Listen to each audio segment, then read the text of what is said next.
Bismillahirrahmanirrahim. Assalamualaikum warahmatullahi wabarakatuh. Kami dari kelas F22D akan mempresentasikan hasil dari kerja kami, yaitu mengerjakan tugas final project dari mata kuliah bidang data. Sebelumnya perkenalkan, nama saya Jiji Fauzila. Lalu ada ketiga rekan saya, yaitu Baik, terima kasih. Kenalkan, nama saya Muhammad Aldi Saputra. Perkenalkan, nama saya Muhammad Dafa Fauzan. Perkenalkan, nama saya Muhammad Ubaidillah. Baik, terima kasih. Dengan itu kita akan mulai mempresentasikannya. Kepada saudara Ubaidillah, saya persilakan.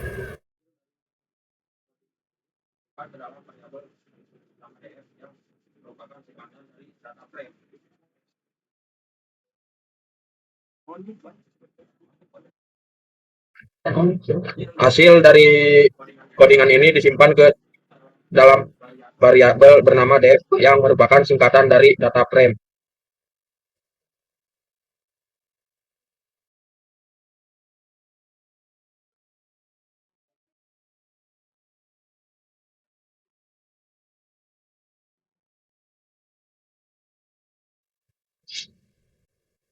Fungsi head akan menampilkan 5 baris pertama dari dataset, sehingga kita bisa melihat isi kolom dan sebagian nilai datanya. Dan inilah hasil output. Terlihat bahwa setiap baris mewakili satu gelanggang dengan informasi seperti ID pelanggan, nama, jenis kelamin, usia, kota, jenis paket layanan, status langganan, rata-rata pemakaian, tagihan bulanan, lama berlangganan, dan status CRUN, apakah pelanggan masih aktif atau tidak.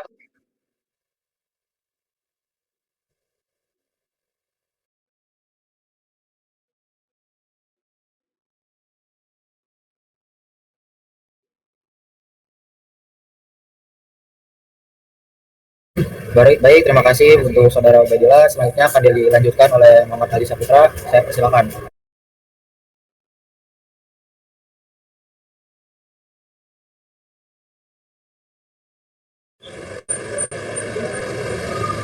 Baik, terima kasih kepada saudara Jiji.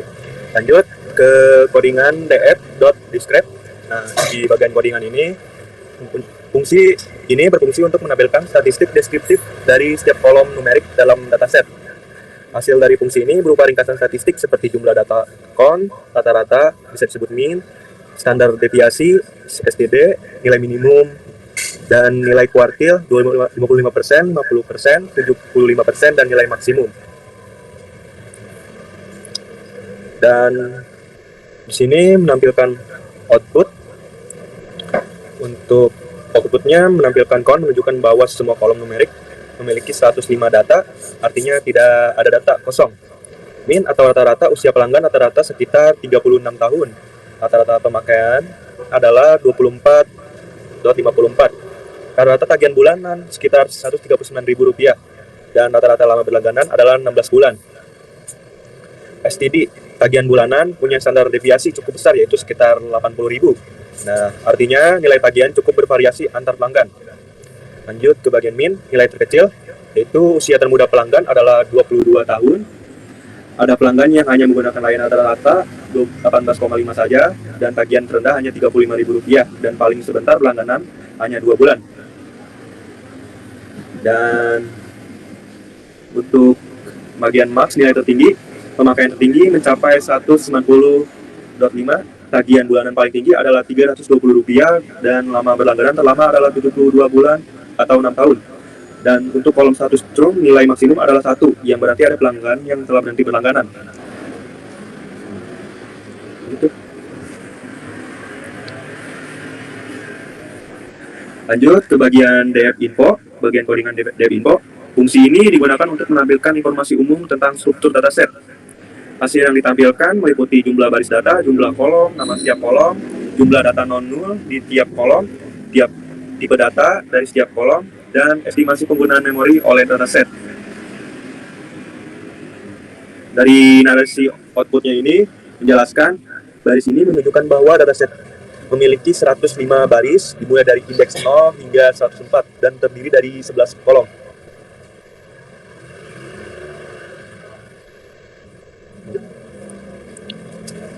Selanjutnya ke codingan df.isnur.sum. Jadi kode ini digunakan untuk mengecek apakah ada data yang hilang atau kosong di dalam dataset. Dari hasil output tersebut menampilkan ID pelanggan, nama, jenis kelamin, usia, kota, paket layanan, status langganan, rata-rata pemakaian, tagihan bulanan, lama berlangganan, status cum, dan tipe datanya integer 64. Hasil ini menunjukkan bahwa semua kolom memiliki 0, data kosong atau 0. Artinya, dataset ini sangat bersih dan tidak memerlukan proses penanganan data kosong seperti pengisian nilai default atau penghapusan baris. Jadi, merupakan kondisi ini ideal, karena kita bisa langsung melanjutkan ke tahap analisis atau visualisasi data tanpa perlu membersihkan data terlebih dahulu. Baik, sekarang lanjut ke bagian codingan. Di sini codingan ini saya menggunakan Naive-Bayes. Nah, dijelaskan dari codingan ini, Pandas itu untuk manipulasi data dan trend test split untuk membagi data menjadi data latih dan data uji. Gaussian NB dari Sklearn untuk membangun model Naive-Bayes dan beberapa metrik populasi seperti akurasi, classification report, dan confusion matrix. Selanjutnya, di bagian fitur X dari target atau label Y, kolom status jam adalah target yang ingin kita prediksi, sedangkan kolom lainnya menjadi fitur. Selanjutnya bagian fungsi getDummies akan mengubah kolom teks seperti jenis kelamin, kota, dan paket layanan menjadi bentuk numerik biner. Selanjutnya ke bagian xtrain, xtest, ytest sama dengan train, test, split. Nah, di sini dijelaskan data kemudian dibagi menjadi 75% data latih dan 25% data uji menggunakan train test split. Selanjutnya, model Gaussian NB, model fit, xtrain, ytrain. Di bagian sini, membuat model menggunakan algoritma Gaussian Naive-Bayes dan melatihnya menggunakan fit pada data latih. Selanjutnya, menggunakan model untuk memprediksi nilai Trump pada data uji. Nah, lalu menghitung metrik evaluasi. Akurasi yaitu presentasi prediksi yang benar, classification report yaitu yang menunjukkan precision recall dan F1 score, dan confusion metric yang menggambarkan jumlah prediksi benar dan salah untuk masing-masing kelas. Di sini mendapat akurasi modelnya itu 100%, yang artinya model berhasil memprediksi semua data uji dengan benar tanpa perlu kita cek apakah datanya seimbang dan tidak overfitting. Di bagian classification report, di sini dijelaskan untuk kelas 0, pelanggan aktif, precision dan recall adalah 100. Untuk kelas 1, churn atau berhenti juga 100. Dan untuk F1 score juga sempurna, yang berarti model sangat seimbang antara precision dan recall. Dan confusion metricnya menjelaskan sini ada 16 pelanggan aktif, diprediksi benar sebagai aktif, 11 pelanggan churn diprediksi benar sebagai churn. Tidak ada kesalahan prediksi. Jadi kesimpulannya, model Naive-Bayes berhasil memprediksi churn pelanggan dengan akurasi 100%. Semua prediksi tepat tanpa ada kesalahan dan klasifikasi. Namun hasil sempurna ini perlu diuji lebih lanjut, karena bisa jadi datasetnya terlalu mudah diprediksi atau terlalu kecil. Baik, terima kasih. Selanjutnya disampaikan oleh Muhammad dan Pak Fauzan.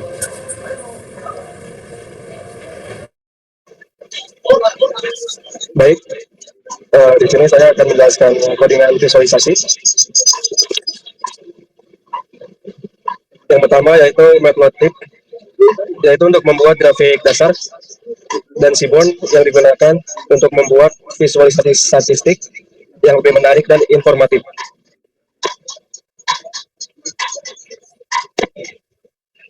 Selanjutnya, masuk ke visualisasi distribusi status churn.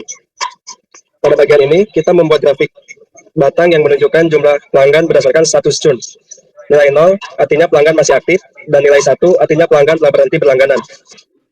Grafik ini membantu melihat apakah data churn seimbang atau tidak. Jumlah pelanggan yang tidak churn bisa dilihat di grafik. Nilai 0 lebih banyak, sekitar 60 orang. Sedangkan pelanggan yang churn nilai 1 yaitu lebih sedikit, sekitar 45 orang. Ini berarti data cukup seimbang meskipun pelanggan aktif masih mendominasi.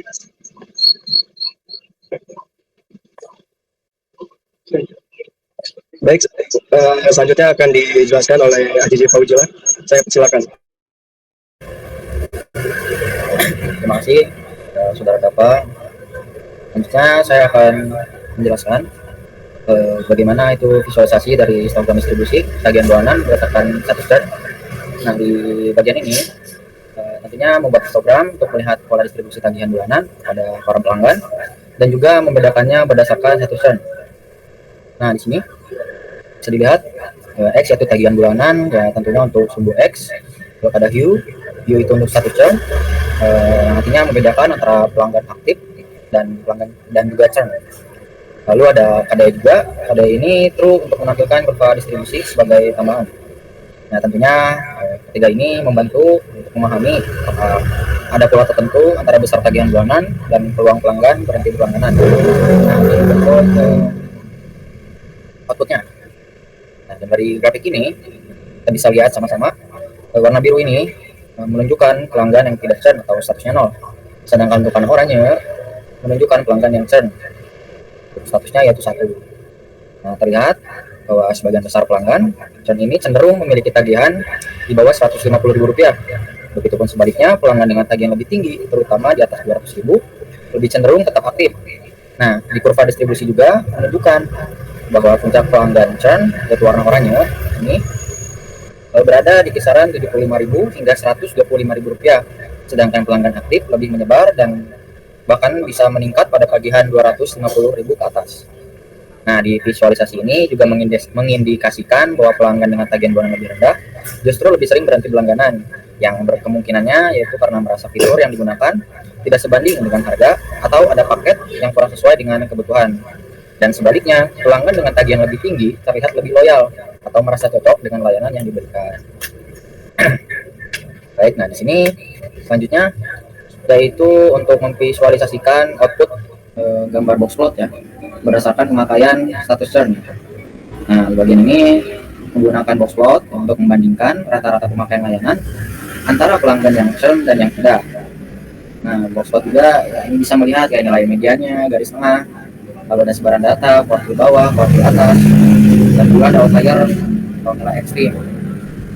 Ini ditampilkan perbandingan berdasarkan kolom status churn dengan nilai 0 untuk tidak churn dan 1 untuk churn.